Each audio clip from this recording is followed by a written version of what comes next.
lo sai đưa dở xe tôi được cái này nè ngay chợ luôn.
Ly ơi.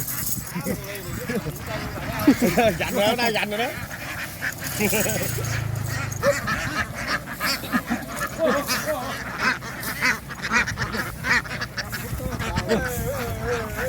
Vậy đó.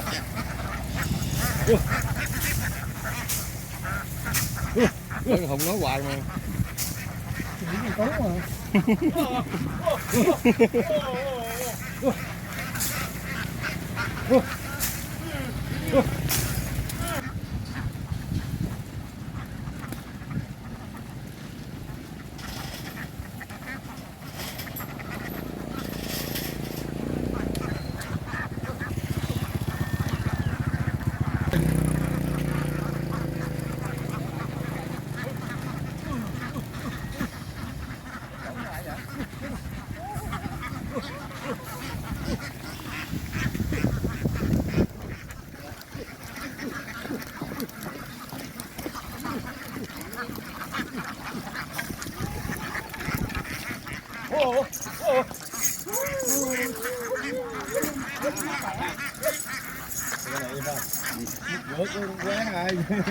Cái này dặn nghề rồi. Giờ quá đi theo luôn quá.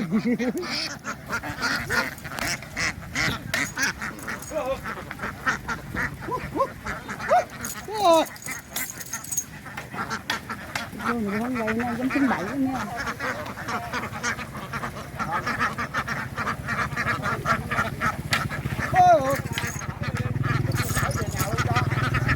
Ui. Ui.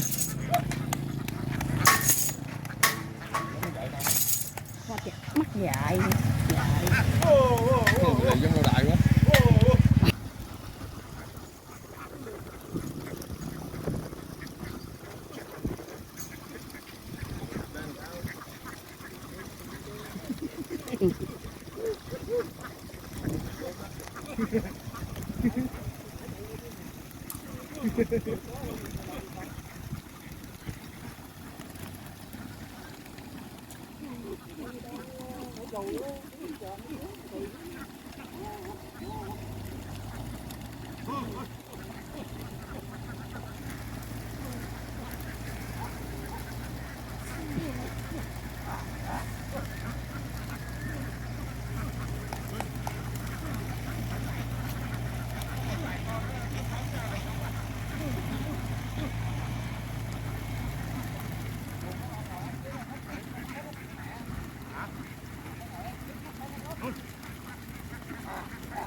Đi lên hả? Buồn đi lên hả?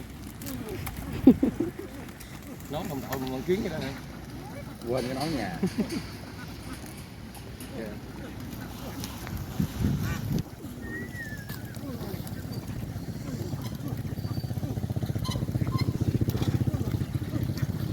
Vậy mà chủ dịch đây ngày mai 11 cho nó mua thêm cho đủ xe nha. Nuôi lần chở xe đầy ấu gì đó, bây giờ nuôi chết còn có hơn nửa xe.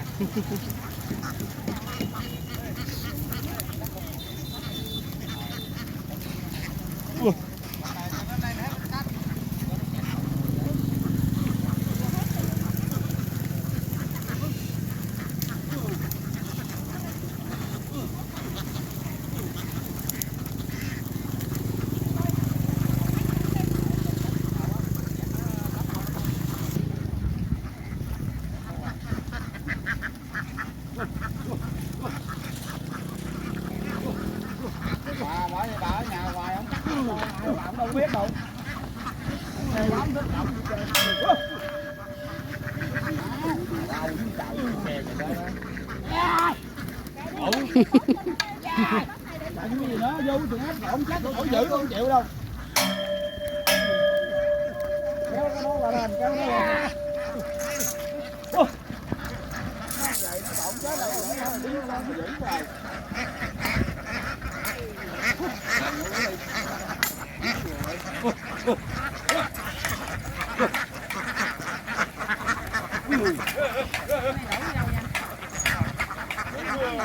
Cái này khác bơi đường nào không thối đó gì đó.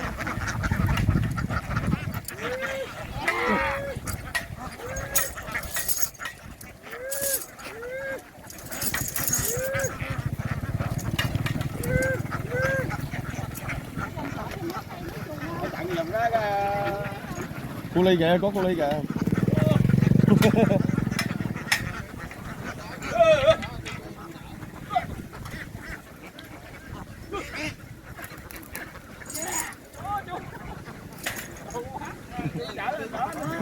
Chưa đóng cửa kìa, chưa đóng cửa kìa. Cái cửa cái đóng kìa. Chưa dở nên đẩy hả? Chưa dở giò lên nữa. Gớm rồi nè.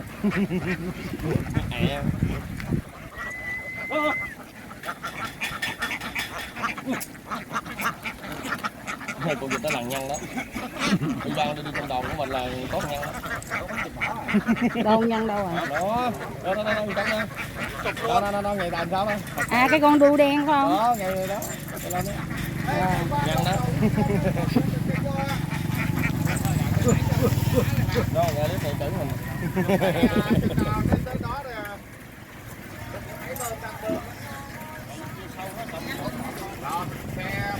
Luôn.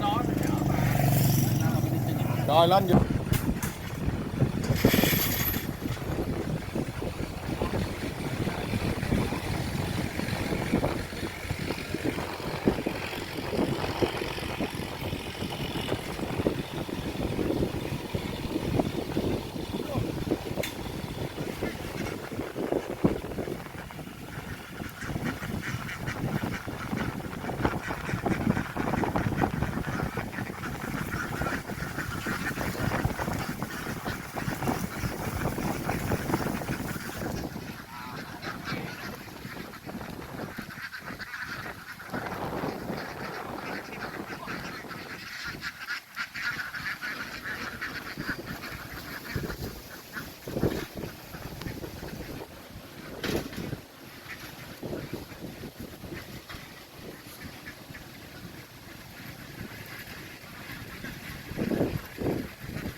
rồi đó.